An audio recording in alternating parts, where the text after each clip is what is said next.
Masalah sebesar apapun, kalau hatimu itu lapang seluas danau ini, maka kesulitan besar pun akan mengecil.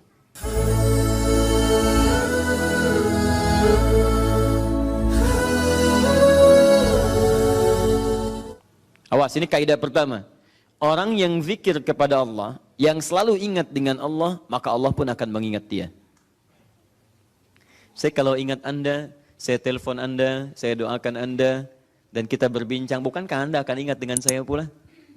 Jika makhluk saja sudah begitu, maka bagaimana dengan Allah Subhanahu wa taala yang tidak sama sifatnya dengan makhluknya? Laisa kamitslihi syai'. Sekarang perhatikan baik-baik. Ini kaidah ya, ini kaidah. Ini manfaat dari zikir. Tadi saya sampaikan di awal bukan cuma sunnah untuk dilakukan, tapi ada hal yang sangat istimewa. Pertama, Allah meminta kita untuk berzikir. Zikirlah kepada saya dengan amalan-amalan tertentu, fokus. Maka ketika Anda ingat dengan saya akan ingat Anda kepada Allah.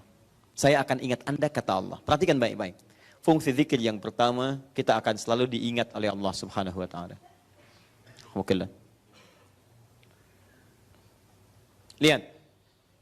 Allah minta kita ingat Allah dengan kata perintah. Fadhkuruni, ingat kalian kepada saya. Tapi jawaban dari Allah menggunakan bentuk progresif. Mudhari'.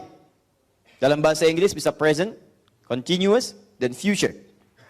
Baik itu sekarang, terus berlangsung atau bahkan kapanpun. Selalu. Ya, selalu, always, tidak pernah, never. Nah, ini. Nah, itu indah.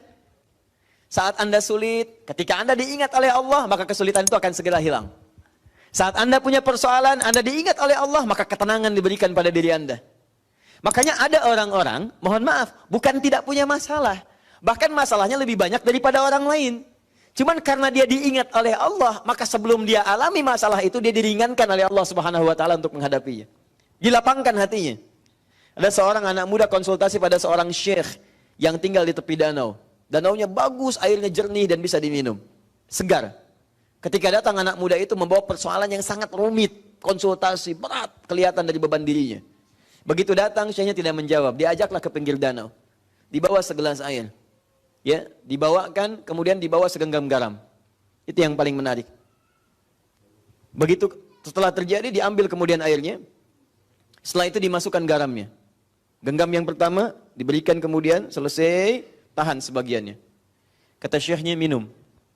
Bingung orang ini. Asin syekh, minum aja dulu. Begitu diminum langsung dimuntahkan, asin. Ah, seperti itu. Keluarkan semua airnya, lempar ke danau, lempar dengan garamnya semua ke danau. Begitu dilempar, diambil lagi kemudian air menggunakan gelas yang sama. Sekarang minum.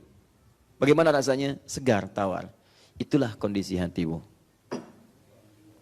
Masalah sebesar apapun, kalau hatimu itu lapang seluas danau ini, maka kesulitan besar pun akan mengecil. Dan ringan dibawa dalam hidup. Tapi kalau hatimu hanya sesempit gelas ini, maka segala yang terjadi pada dirimu sekalipun hanya sedikit dari garam itu akan terasa asin dalam hidupmu. Dan tidak akan nyaman terbawa dalam kehidupan. Sedangkan sifat Allah ketika mencintai dan mengingat seorang hamba, maka yang pertama Allah berikan akan melapangkan keadaan dirinya. Makanya Nabi Musa alaihissalam ketika akan berdakwah pada Fir'aun minta kelapangan hati. Rabbi syrahli sadri. Ya Allah tolong lapangkan hati saya. Sebab kalau sudah lapang, mau teriakan, mau cercaan, mau celaan, itu gak akan berpengaruh. Dasar Musa begini. Lapang aja, ayo terus. Tapi kalau hati Anda sempit, belum dicela, sudah mencela. Apa? Mau nyela? Itu belum dicela tuh.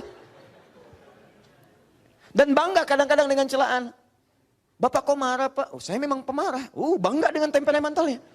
Saya memang pemarah, mau apa? Jadi ada sesuatu yang keliru. Tapi kalau hati kita lapang, dan Nabi Muhammad itu Masya Allah. Nabi Musa minta, dikabulkan. Nabi Muhammad tidak minta, diberikan oleh Allah Subhanahu wa ta'ala.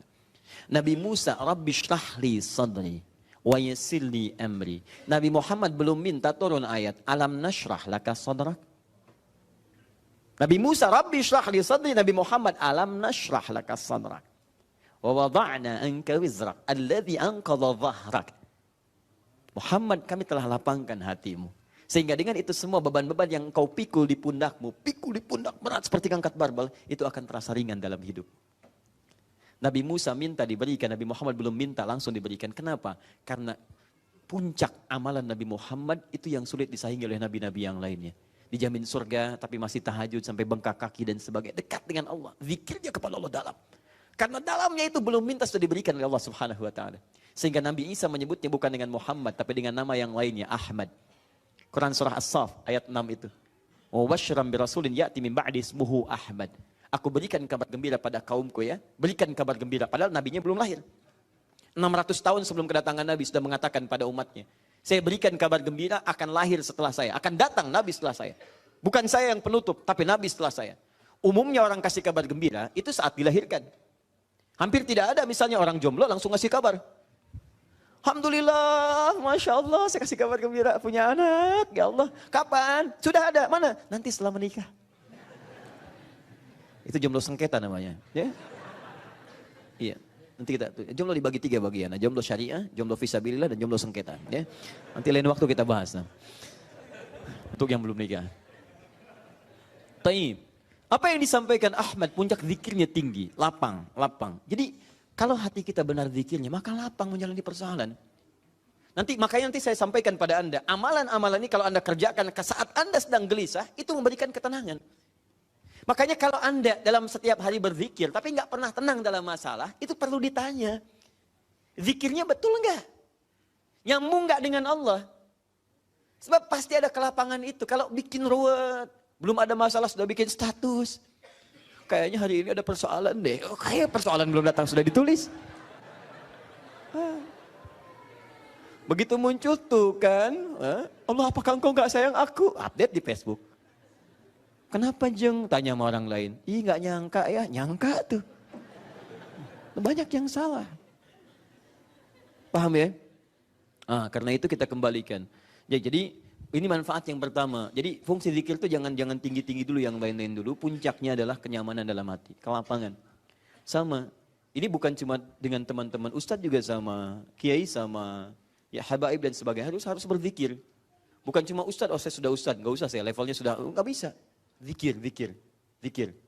Karena ustadz belum tentu tidak punya masalah, Bu. Masalah ustadz bisa lebih banyak daripada ibu. Tuh masalah ibu dipikirin ustadz juga. Ada pertanyaan, masuk kertas dan sebagainya. Ya handphone sampai sakit, nggak bisa dipakai lagi gitu kan. Masuk itu. Tapi insya Allah ketika kita membangun hubungan yang dekat, kita semua, baik Anda ustadz, Anda pengusaha, Anda apapun, maka akan ada kelapangan dalam jiwa. Itu yang pertama. Jadi tolong dievaluasi ya. Kalau selama ini kita berzikir tidak menghadirkan kelapangan dalam jiwa kita, ada sesuatu yang harus disempurnakan.